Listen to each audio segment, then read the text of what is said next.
माझे आई बाबा वाट पाहत असणार, पण आई माझं नित्याचं कर्तव्य.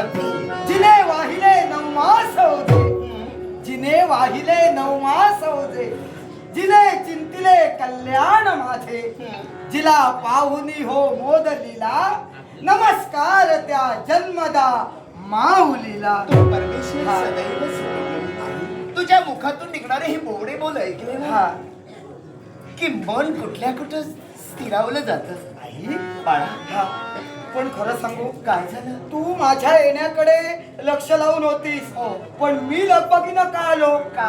आज खूप खेळ खेळले. खरं? हो हो, प्रकार देखील आहेस ना ग. अरे पण प्रकार देखील वेगवेगळे. हा. पण काय झालं? काय झालं? सर्वांपेक्षा जास्त धावपळ माझी झाली. अरे वा. त्यामुळे ना मला भूक खूप लागली. बाळा. म्हणून मी सांगितलं, काय? आता तुमचे खेळ मला नको, मला भूक लागलेली आहे, लवकर जाणार आणि पोटभर जेवणार. बाळा, आपण जास्त धावपळ करायची नाही. काय माहितीये का, या वयात जर का तू जास्त धावपळ केलीस ना, हा. पुढे मोठे होणार, नंतर त्रास होत हा, राहणार. हा. आणि मग तुला माझे शब्द आठवतील. आई, जेव्हा पुढचा त्रास नको. जास्त धावू नको. पुढचा त्रास कोणी अजून नाही आपल्याला दिला. पर्व गाठायचंय, आपल्या जीवनाचं जीवनरहस्य पूर्ण करायचंय. मला कळतं. तेव्हा एवढ्या वयात हा. खेळण्या बागडण्याचे जरी दिवस असले ना, हा. तरी थोडंच खेळायचं. आई, कळलं? आता नाही खेळणार तर काय म्हातारा नाही, झाल्यावर खेळायचं पण थोडं. मला माहिती आहे, मी अगोदरच पण काय आहे, जिथं हार घ्यायची नाही तिथं हार घेणारा मी नव्हे. अगदी खरं. त्यामुळे काय आहे, अरे मुलगा कुणाचा? माझ्या वाट्याला जे येईल ते मी स्वीकारत असतो. मला हेच हवं, तेच हवं, हाच खेळ खेळणार, तोच खेळ खेळणार असं माझं आणि असतं. नाही हे शब्द तुझ्या मुखातून कधीच म्हणून येणार नाही. माझा पण आत्मविश्वास आई, आहे. बाबा आले नाहीत? नाही. बाबा येतील, पण मला भूक लागली. काय? चल ना, काहीतरी दे ना खायला. मला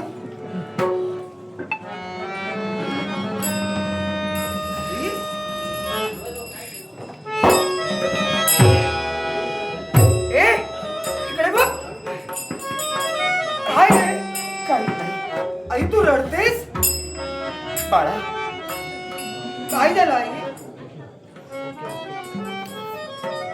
माया ममतेनं वात्सल्यानं तुला वाढविण्याचं कर्तव्य करते खरी नाही, पण ज्या आई बापानं मुलांवर संस्कार करावे, मुलांचे लढीवार पुरवावे, त्यांना हवं नको ते द्यावं, तेच आमच्याकडून नाही रे हो. असं काय म्हणतेस? जे माझ्या बाळाला हवं नको ते देण्यासाठी कुठंतरी आम्ही कमनशिबी ठरली जातो. आई, वेळोवेळी आल्यानंतर तुला भूक लागते, पण घरात जर का अन्न नसेल तर काय म्हणून तुला वळायचं? तुझ्या भुकेचं शांतवन कसं करायचं?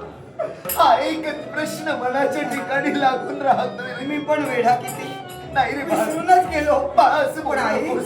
खरं सांगू, तू आतापर्यंत मला काही कमी केलं नाहीस. अगं, तुझं प्रेम आहे ना, त्या प्रेमानंच माझं पोट भरतं. पण बाळा, आणि तुला पाहिलं, बाबांना पाहिलं की भूक कुठच्या कुठे जाते. बाळा, तुला भूक लागली ना, आशीला जागा आहे ती म्हणजे कोणती माहितीये का? कोणती? तुझे बाबा हा. मला जाताना सांगून गेले, काय? आज काही मिळेल हा. या अपेक्षेने मी बाहेर जातोय. बाबा येणार. लवकरात लवकर येईन, काहीतरी घेऊन येईन. मग बाबा येईपर्यंत मी थांबणार. मग हो, हो. बस. काही वेळ झालेली आहे.